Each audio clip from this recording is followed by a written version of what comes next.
tumbling through 1,000 centuries. You don't know where you land. It's so dark in mythology. Treasures of history to be found. Hear the legends of time. All the handiworks remain. Only dream away.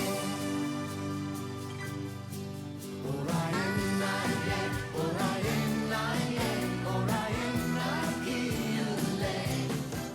Season 6 of Classic Who sees the end of my favourite Doctor, my favourite companion, and one of the show's best friends, Black and White. Doctor Who has the dubious honour of, on average, having the later episodes looking worse than the earlier ones. There's a few financial related reasons for that. Mostly the BBC didn't have the budget to go up with inflation. But also because Black and White hit a lot of the visual problems with the show. Many of the crapper sets looked a bit better. The plastic weaponry wasn't quite as obvious. It even added a certain eeriness to the show. None of this was deliberate. It was just cheaper to shoot in black and white. And most of the country didn't have colour TVs anyway. Anyway, Season 6 is 42 episodes. And if you're expecting a Hitchhiker's Guide to the Galaxy joke, no. There were 7 stories and ran between the 10th of August 1968 and the 21st of June 1969. It opens up with one of those stories perfect for accidental double entendres, the 5-part The Dominators. The TARDIS crew land on the planet Dulcus, where the aforementioned Dominators with their robots, the Quarks, are planning to do terrible things, probably involving whips, while the peaceful inhabitants of the planet debate whether they should do something in return. If any surviving Patrick Troughton story should have been destroyed, it was this one. Literally the only good thing about it, other than the main cast, are the jokes you can make about Patrick Troughton battling space dominatrixes. It's ironic that you could probably play this in an S&M dungeon and there'd be complaints that it's a bit too cruel. Yeah, I'm not a fan. Nice beaver, thank ye, I just had him stuffed. And from the crap to the glorious, my favourite Doctor Who story of all time, The Mind Robber. It's 5 episodes long and features the TARDIS crew lost in the land of fiction, which of course means that everything's fucking demented. From the destruction of the TARDIS and a shot that launched a great many male heterosexualities and female homosexualities over the years, to the whole first episode taking place in a white void with only the main cast, to Jamie losing his face, forcing the Doctor to piece it together, wrongly, meaning Fraser Hines gets replaced for an episode. This story is weird, brilliant, and has more imagination than the whole of New Who combined. I'm actually not crapping on New Who with that comment. Choose any 7 random seasons of Classic Who, and this story's probably got more imagination than them combined too. From that we go to another classic, The Invasion, an 8-part epic where the Cybermen again do what the Daleks did already. Invade the Earth. They even team up with Kevin Stoney, who played Mavic Chen, the amalgam of racism from the Dalek Master Plan, to do it. 2 of the 8 episodes are missing, so in the DVD release they've been animated. In a rare piece of form, the animation is not totally terrible. Good work. The story's probably a bit too long, but it's still a classic. And besides, it introduces Unit, and promoted Colonel Lethbridge Stewart to Brigadier, a rank that he'd hold until his last appearance in Who over 40 years later in the Sarah Adventures. He appeared in stories with the 2nd, 3rd, 4th, 5th and 7th Doctors on screen. The fact that he never appeared in New Who is practically a crime. See, I'm trying to be moderate. I didn't call for Russell or Stephen to be arrested. This time. And then Stephen tried to make amends by giving his daughter his job via space nepotism. After those 2 great stories, it's back to the not very good, though like many things, such as scabies, it's better than the Dominators. The Krotons was the first Doctor Who script written by Robert Holmes. He was by far the best writer in Classic Who. He wrote the 2 stories that are considered the best in the show's history, and was script editor when the show was at its height. The man was a legend. Unfortunately, his first and last stuff for the show wasn't very good. I suppose if his career teaches us anything, it's that Chris Chibnall might become good someday. The Krotons are yet another evil alien that's trying to replace the Daleks in the public affections, and because you've likely never heard of them, they failed. Sounding like something you put in soup didn't help either. The Krotons is 4 episodes long, and it's about these massive crystal aliens who are in suspended animation.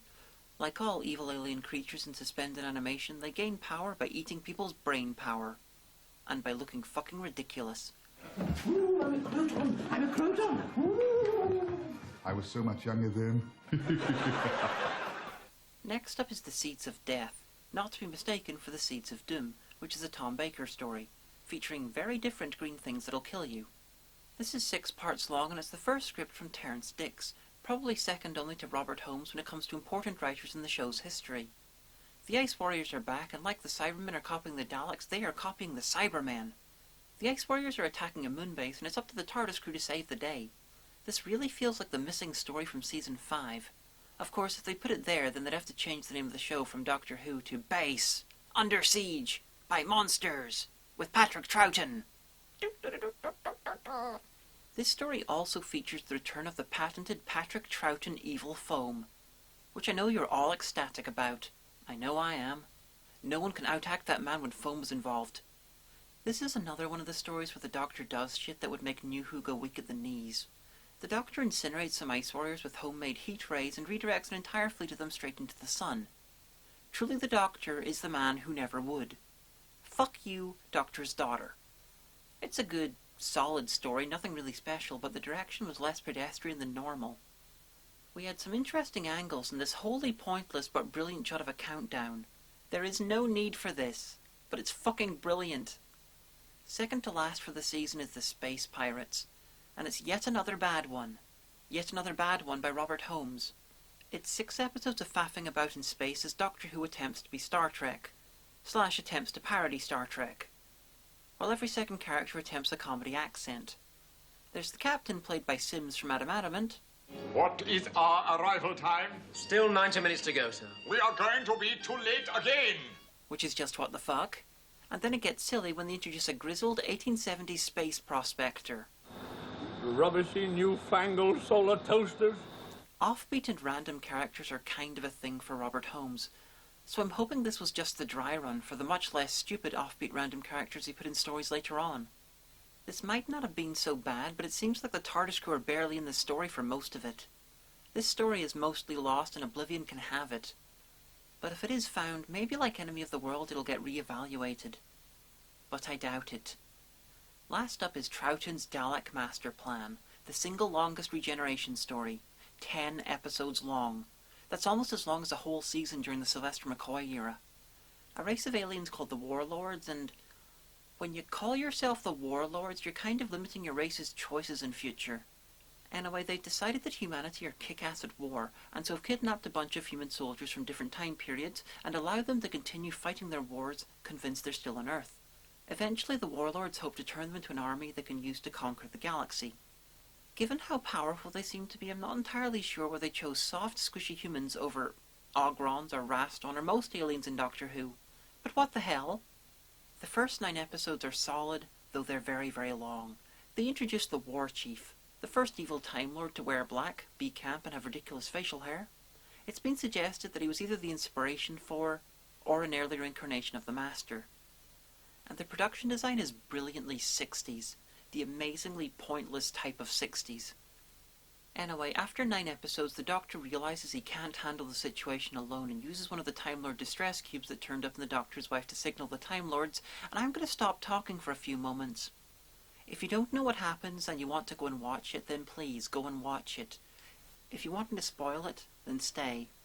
You have a few seconds to decide, because the War Games episode 10 is one hell of a fucking wham episode.